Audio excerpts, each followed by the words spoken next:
Xo'p, unda sizga mana bir savolda, hozir men YTT ochsa, ko'pchilik bizda menimcha 95% odam YTTni srazu o'sha aylanmadan kelib chiqadigan soliqqa o'tkazadi. Shunaqa. YTTni o'zida bizda qonunchilikda, ya'ni o'sha tushum minus xarajat degan bir yo'nalish bormi? Bor. Bor. Soliq rejimini tanlash ixtiyoriy. Hozir biz gaplashayotgan aylanmadan olinadigan soliq bu maxsus soliq rejimi hisoblanadi. Ya'ni umumiy belgilangan soliq rejimlarida emasda, maxsus soliq rejimi, ya'ni tadbirkorlarning, kichik tadbirkorlarni qo'llab-quvvatlash maqsadida налоговый soliq yuki oshib ketmasligi uchun qilingan rejim bu. Ya'ni soliq kodeksi 17-moddasida o'sha butun soliq turlari sanab berilganda u yo'q. Ro'yxatda umumiy belgilanganda. Endi bu maxsusda bor, mana iqtisodiy zonalarda yoki bozor komplekslarida, shularning qatorida aylanmadan olinadigan soliq degan rejim joriy qilingan. Bu stabil оборотdan kelib chiqadigan soliq turi. Ya'ni bunda xarajatlar chegarilmasdan, bu soddaroq, ishlash osonroq, yangi tashkil etilgan korxonalar uchun o'zini xarajatlarini oldindan belgilab olishi, marjasini yoki sotuv stavkasini belgilashi uchun osonroq bo'lgan soliq rejimi. Endi korxonaning oboroti oshgan sari, tajribasi oshib, tovarlarni oshgan sari yoki boshqa qo'shimcha faoliyatlar bilan shug'ullangan sari buni umumiy belgilangan stavkaga o'tish uchun majburiyatlari paydo bo'ladi. Ya'ni kodeks bilan majburiy qilib belgilab qo'yilgan turlari bor. Ya'ni majburiy qo'shilgan qiymat solig'i, o'sha NDS deymiz, foyda solig'i to'lashga o'tishga majbur bo'ladi o'zi qonun bilan. Bu YTTda ham ixtiyoriy. Ya'ni siz o'zingizni faoliyatingizni, xarajatlaringizni hisoblab turib, xohlasangiz aylanmani tanlashingiz mumkin, xohlasangiz qo'shilgan qiymat solig'i NDSga o'tish ixtiyori belgilangan. Lekin mana qo'shilgan qiymatga agar o'tsangiz NDSga, sizda NDS paydo bo'ladi. Men nimaga bu narsani so'rayotganim, misol uchun, men endi shu 2020-yildan 24-yilgacha Rossiya bozorida ishlab keldimda, u yerda NDSga o'tmasdan turib, dohod minus rasxod degan qonunchilik bor. Ya'ni NDSga o'tmaysiz, lekin hisob-kitobingiz shunaqangi bo'ladiki, оборотdan pul to'lamaysiz, 100 so'mga sotdingiz, 20 so'm foyda ko'rdingizmi? Rasxodlaringizni hammasini dokumentalni ko'rsatib berasiz. 20 so'mdan 6% оборотdan bo'lsa Rossiyada, u yerda 15% to'laysiz. Biz hisoblab chiqqanimizda bizga dohod minus rasxod degan o'sha yo'nalish qulay kelganda-da. Mana shu yo'nalishni O'zbekistonda ko'rmaganman. Bormi, yo'qmi shunaqa yo'nalish? Bizda ham xuddi siz aytgan yo'nalish bor. Yakka tartibdagi tadbirkor uchun deklaratsiya taqdim qilish asosida xuddi o'sha siz aytgandaqa jami o'sha оборотini hujjat bilan tasdiqlangan xarajatlarni taqdim qiladigan bo'lsa, unda o'sha siz aytganda deklaratsiyalash usulida daromad minus xarajat, o'shandan soliq to'lab beriladi. Mana bu zo'r sxema. Qanday ishlaydi bu? Qanaqa darajada ishlaydi bu? Kimdir qo'llayaptimi? Qo'llayotgan tashkilotlar bor. Bu uchun siz hamma xarajatlaringizni hujjat bilan asoslab bera olishingiz kerak. Ya'ni cheklari, hisobvaraq fakturasi, boshqa hujjatlar asosida belgilangan tartibda isbotlab bersangiz xarajatlaringizni, daromad minus xarajat bo'ladi. O'sha qolgan summadan soliq. NDSgacha bo'lgan o'rta, ya'ni aylanmasi bo'lsa, NDSgacha, ya'ni yiliga masalan 2 milliard, 3 milliard bo'lsa, o'rtacha bu sellerlar tirida aytganda o'rtacha rentabelnesi taxminan 20-30% bo'lsa, biz hisoblab ko'rganmiz, O'zbekiston modeli emas, Rossiya modelida. Ya'ni biz aytib o'tgan hozirgi dohod minus rasxod yo'nalishi juda qulayligini biz o'zimiz uchun bilganmiz. To'g'ri. Ama SSS 4% degan nalog bor, uni kim qo'llaydi uni? 4%likni yuridik shaxslar uchun o'zi aylanmadan soliqni umumiy stavkasi 4%. Endi 2026-yil 1-yanvardan boshlab o'sha belgilangan stavka bo'yicha yakka tartibdagi tadbirkor va o'zini o'zi band qilganlar uchun bu stavka 1% ga tushirildi imtiyoz sifatida. Umumiy o'zi yuridik shaxslar uchun to'laydigan aylanmadan soliq stavkasi 4%. Ya'ni оборотdan soliq deymiz. Ya'ni bu barcha uchun emas-da. Yo'q. Barchalar uchun emas-da. Aylanmadan soliq to'laydigan yuridik shaxslar 4% soliq stavkasida to'laydi. Elektron tijorat uchun shu paytgacha o'zi 3% edi bu. Hozirgi kunda kelib o'sha imtiyoz tugatilib 2026-yildan 4% ga qaytdi yana. Ya'ni tanlov bo'lishi mumkin-da. Masalan, marketplace'da savdo qiladigan tadbirkorlarimizni shu tanlov bo'lishi mumkin-da, tanlov bo'ladi-da. Albatta. Tanlov bo'lishi mumkin, to'g'rimi? Qaysi yo'nalish, qaysi nalog qaysi soliq tizimida ishlash. Xuddi shunaqa. Mana birinchi savdo boshlashdan ham oldin o'zi korxonani ro'yxatdan o'tkazayotganda o'zini daromadlarini, xarajatlarini hisob-kitob qilib turib, soliq rejimini tanlash kerak. Qaysi biri uchun optimalroq?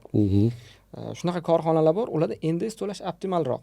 Chunki ularda marja past, hamma keladigan xarajatlari hujjatlar bilan asoslangan, qo'shilgan qiymat solig'i bilan xarid qiladigan tovarlari bo'lgani uchun ularda qo'shilgan qiymat solig'i bilan rejimida ishlash qulayroq, NDSda ishlash. Shunaqa korxonalarimiz bor, ularda savdo marjasi yuqori, hujjatlari ham hammasi ko'proq naqd ko'rinishda bo'ladi. Xaridlari tovarni yoki boshqa ko'rinishda xarid qilgan bo'lgan sababdan ularda aylanmadan olinadigan soliq rejimida turish qulayroq. Ya'ni soliq yuki kamroq chiqadi ularda. Shu hisobdan ham aylanmadan olinadigan soliqni tanlaydi ko'proq. Ya'ni qandaydir avtomatik qaysidir soliq nima tizimida avtomatik ravishda o'tishi mumkin-da, to'g'rimi? Behruz mana O'zbekistonda soliq organlari tomonidan qanday kuzatiladi? Misol uchun mana shu onlayn platformada ishlayotgan tadbirkorlarni misol uchun qanday kuzatadi soliq organlari? Avvalo har bitta o'sha platformada savdo amalga oshirish uchun tadbirkorlik subyekti sifatida ro'yxatdan o'tgan bo'lish kerak. Boya Nurislom akam aytdilar, qanaqadir MCJ, YATT yoki boshqa ko'rinishda ro'yxatdan o'tib, uni marketplace'ni o'ziga komissioner sifatida belgilash kerak soliq organlarining saytida. Ya'ni sizning nomingizdan ularda QR kodli chek shakllanishi uchun. Ya'ni qanaqa siz xarid qildingiz, sizning nomingizdan marketplace xaridorga chek taqdim etadi. O'sha chekda marketplace'ni nomi, sizni korxonangiz nomidan komissioner sifatida chek taqdim etayotgani ko'rsatiladi. Bu degani sizda har bitta shakllanayotgan marketplace'dagi chek soliq organlarining bazasida ko'rinadi degani. U yoqda o'sha har bitta chekni chek raqami, fiskalniy modul raqamlari ko'rsatilgan bo'ladi. Ya'ni hozirgi kunda elektron tijoratda ko'rinmay ishlash qiyin bo'lmoqda-da, qiyin bo'lib qolmoqda. Shunaqa imkonsiz, tobora qiyinlashyapti-da. Chunki shu aytganingizdek налог organlari tomonidan endi shu aytilganda yashirin iqtisodiyotga qarshi amaliy nima kurashilyapti desak ham bo'ladi. Bu yerda qiziq tarafi bor, yana bitta misol uchun ko'pchilikda savol bo'lishi mumkin. Men kirib oldim, ya'ni misol uchun YTTni to'xtatib qo'ydim, временni to'xtatib qo'ydim, bo'ldi ishlayveraman. Vaholanki, misol uchun uzum misolida olsa, uzumda отчет komissiyoneri yo'q, uzr, Jidox'dan orqali o'sha aniq yuboriladi, kontrakt yuboriladi. O'sha kontraktni to'xtashligi, ya'ni o'sha Единокноdan to'xtatsangiz, borib yoki o'z Magodan to'xtatsangiz, YTTingizni sразу u yoqqa boradi оповещение. Ertasi kuniyoq siz uzum sotuvni to'xtatib qo'yadi. Bu to'xtatib qo'ygandan keyin ko'pchilik unga qaramaydi, e'tibor bermaydi, skladida narsalar bo'ladi-da. Yarim yildan keyin bitta kabinetni ochib qarasa, 20 million, 30 million, 40 million ham minusda chiqib ketishi mumkin. Хранение degan narsa bor shu uzumda. O'zi hamma marketplace'da mana shu narsaga, ya'ni sotuvchilar juda ahamiyatli bo'lishi kerak. To'xtatib qo'yaman degan maqsadda ham kirib, tekshirib, tovarni olib chiqib ketish kerak. Tushunarli. Endi bundan chiqdi, avvalambor shuni aytishimiz kerakki, hozirgi kunda va kelajakda ham onlayn platformalarda savdo qilayotgan tadbirkorlarimiz, albatta savdo qilayotgan tadbirkorlarimiz uchun to'g'ri yo'l, eng to'g'ri yo'l faoliyatini rasmiylashtirish. To'g'rimi? Faoliyat barcha tushumlarni hisobga olish va soliq majburiy to'lovlarni vaqtida bajarilishidan iborat bo'ladi. To'g'rimi? Qo'shimchasi, eng birinchi masala bu soliq misol uchun sotuv lekin birinchi masala bizda o'zbekchilik bor. Kirayotganda o'sha publichniy offerta degan narsasi bor. O'shani o'qishmaydi. Birinchi navbatda o'sha publichniy offertani o'qib, o'zi nima haqidaligini o'qishmaydi. Shuni galchkani qo'yib, "Я знакомленияdan bosishadi, keyin undan kelib chiqqan asoratlariga ko'pchilik xafa bo'lib o'tiradi. Endi mana publichniy offerta dedingiz, mana tadbirkorlarga bir eslatma. Kimga shunaqa publichniy offerta kerak bo'lsa, Iberalex Advisor kompaniyasiga murojaat qilinglar. Albatta biz hammasini tizimlashtirilgan holda tushunarli qilib publichniy offertasini biz qilib beramiz. Mana hamkorlarimiz bilan birga kerak bo'lsa. Endi bu yerda Otabekka qo'shimcha qilib ketmoqchiman. Publich nafyortani, ya'ni uzum bersa, siz misol uchun bu yerda ko'proq tushunishim bo'yicha tadbirkorlarga qanaqa risklar borligini oddiy tilda tushuntirib berasiz. Albatta, xuddi shunday. Endi avvalambor hamma boshlayotgan shu tadbirkor bo'laman deb qadam bosayotgan tadbirkorlarni albatta shu qanday qonuniy ishlash kerak, qanday nimadan boshlash kerak, shuni hammasini kerak bo'lsa biznes plani bo'ladimi, nima sotadi, nima olib keladi, qanday registratsiya qiladi, qanaqa налоговый risklari bor, qancha mablag' o'zi kerak degan maqsadda boshlaydi. Degan maqsadda tadbirkorlarimizga yordam sifatida biz shu masalalarni biz kerak bo'lsa yordam ham beramiz, amaliy yordam beramiz demoqchiman. Bundan tashqari Otabek aka, mana korxonani o'zi umuman tadbirkorlikni boshlashdan oldin mutaxassislar bilan, mana yurist bilan, buxgalter bilan yoki soliq maslahatchisi bilan yoki shu kasbda ishlayotgan boshqa bir bundan oldin shu kasbni qilgan inson bilan maslahatlashib qilgan yaxshiroq. Misol uchun bizga ko'pchilik keladi, korxonani yagona darchadan borib ro'yxatdan o'tkazadi, o'zi o'tkazadi, keyin olib keladi firmani. Biz aytamiz, shuni maslahatlashganingizda, mana shu joyni bunaqa qilganingizda sizga qanaqadir qo'shimcha soliq lyotalari yoki boshqa yengilliklari bor edi. Sal shoshib qo'yibsiz deymiz, chunki bitta korxona 2 marta ro'yxatdan o'tkazish imkoniyati yo'q.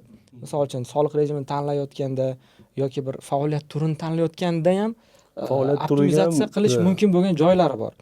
Buni misol uchun oldin bu narsaga e'tibor qaratilmasdi. Misol uchun hozirgi kunda bu har kuni yangi qonunchilik, yangi talablar, yangi o'zgarishlar bo'layotgani hisobidan tadbirkor o'zi yetolmayapti o'zgarishlarga. Bu uchun shu sohani mutaxassisi, shu sohani bilgan insonlar bo'lsa, ichida yurgan insonlar ayta oladi bu narsani. Mana yaqinda mana shunaqa qonun o'zgarishi bo'ldi, buni inobatga olsang mana bunaqa imkoniyat bor degan narsa bo'ladi. Shuni hisobidan ancha imkoniyat soliq yukini optimizatsiya qilish mumkin, qonuniy.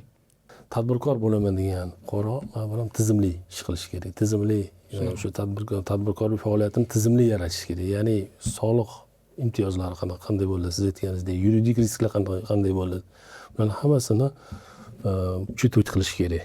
Endi hozir qo'shimcha qilib o'tib ketdik. Xabaringizlar bo'lsa kerak, bondoviy skladga prezidentimiz ruxsat berdilar. Bondoviy sklad bo'ldi degani bu bir meni o'zimni shaxsiy otsenkam bo'yicha bir 30-40% ga yana savdo marketplace'da ko'payadi, oshadi. Chunki qanaqadir izdержкалар, ya'ni rasxodlar tadbirkorlarda aylanma rasxodlari kamayadi. Nimaga? Chunki misol uchun olib kirayotganda 100% pulni to'lab rastamoshka qilish kerak edi, skladdan olib chiqib ketish kerak edi. Bu bizani holatda, ya'ni o'sha franshizani kimdir dilerskiy setga O'zbekistonga olib kelmoqchi bo'lsa, qisman mahsulotini bondoviy skladda olib turib, o'sha aylanmaga ketkazadigan pulini, ya'ni qo'shimcha tovar olib kirib, reklama va hokazolarga ketkazib qilsa bo'ladi. Ya'ni savdoni oshirsa bo'ladi. Bu maqsad nimani aytayotganimki, bondoviy skladga kirishdan oldin mana shu sellerlarga murojaatim, yuridik va soliq taraflama juda ehtiyot va to'g'ri chora ko'rib kiringlar. Chunki bu yerda tamojniy ham igrok bo'ladi, ya'ni bu soliq, yurisprudensiya, tamojniy, ya'ni 3 ta igrok, siz 4-chisiz, ya'ni 5-chi o'tda marketplace sizni kutib turadi. Mana shu holat tomonlama to'g'ri tizim qilib kirish kerak. Bondoviy skladda noto'g'ri rejimga qo'yib qo'ysa tamojniyada o'tda sota olmay qolishi mumkin. Yoki noto'g'ri kim bilandir kontrakt qilsa tamojniy o'tkazmasligi mumkin. Soliqda noto'g'ri stavka qo'yib qo'ysa, olib kirgan оборотini saqlab turgan pullari undan 2 barobar ko'p chiqib ketishi mumkin. Ya'ni bu yerda to'g'ri, oddiy qilib aytgan to'g'ri shaxmat o'ynash kerak. Soliq, yurisprudensiya, tamojniy organlari bilan birgalikda to'g'ri dokumentatsiya qilish kerak. To'g'ri. Albatta aytib o'tganingizdek, shu bu tizimli tadbirkorlikni shu imенно ayniqsa siz aytib o'tganingizdek bondoviy sklad masalasida, ya'ni shu tizimlashtirish juda ham tadbirkorlarga juda ham kerakli narsa deb o'ylayman. Bu to'g'ri aytdingiz. Hurmatli kuzatuvchilar, bugungi podkastimiz yakuniga yetdi. Savollaringiz bo'lsa, albatta kommentariyada qoldiring. Biz keyingi safar shu savollaringizga javob berishga harakat qilamiz.